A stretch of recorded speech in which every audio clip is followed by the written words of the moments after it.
everyone. We are back with a completed painting here. And as you can see, a lot of the petals on the top are a lot lighter than the ones that were on the bottom.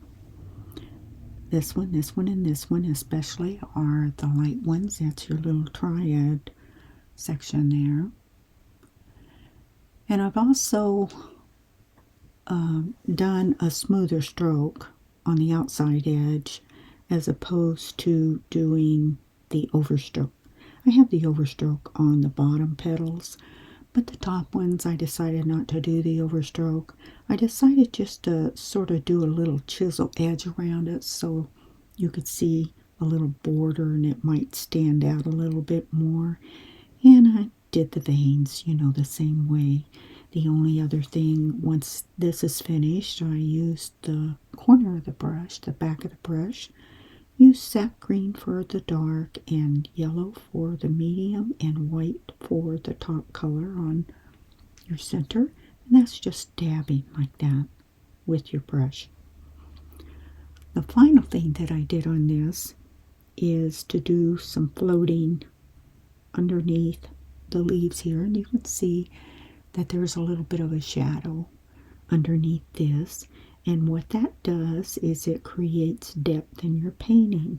That way it doesn't look like it's just planted on the top of your canvas. Kind of like just gluing a paper flower on. It will create the depth in your painting. It'll look a lot nicer. So that is really the only thing that I did. Two things that I did was the petals, the center, and the shading under here. Now when you do your shading and your floating, you would use linseed oil, and your brush, you're using a dirty brush with it, and then you will take your linseed oil and you'll make a little pile there, and it will be a transparent color. I just used what color I had in my brush for the shadow underneath there. Just be sure you don't get too close to that. But if you do get too close and it smears, just take that color and smooth it on into, soften it right on into your shadow there. It won't hurt anything. It'll still look okay. And the other thing that I wanted to mention was you get 2 palette knives in your kit. And I like the palette knives that have the bend in them. I don't like the flat ones because you can get your knuckles in your paint, and then once it gets on your hands, then it can get everywhere. It just goes, everywhere. Oils, it just attaches itself to everything.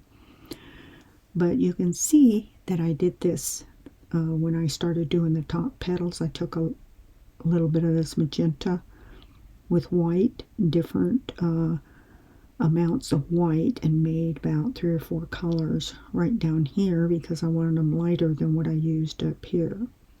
And I used the palette knife to do that.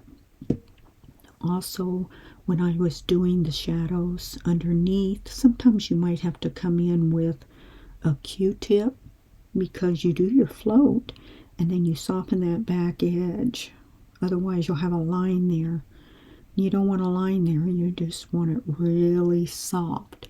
Now in acrylics they use floating medium, and I do the float and then I come back with my finger and I'll soften that back line, but I don't want to use my finger with oils. I don't want the chemicals that are in oil paint to soak into my fingers, so I use a Q-tip, and that works out just fine to soften that. But if you have your sable, you can use that also.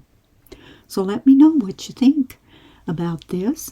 I will be having a painting next week. I will be doing the same technique using acrylics instead of oils because I don't want to leave out the acrylic painters and subscribers that I have, because most of them do use acrylic. But being I started out as an oil painter, I love working with oils also. So I kind of have a mixture of both on my YouTube channel. So if you like this, make sure you like, you subscribe, and you share. My overall view of this Mendenhall oil painting set is I'm very glad I got it. It's really nice. The paints are good, even though they're student grade. They're wonderful, nice and creamy. The only thing that I didn't care for was the brushes. And the reason for that is because I do more fine, I guess you'd say a decorative type painting. And everything, I like everything to be nice and smooth.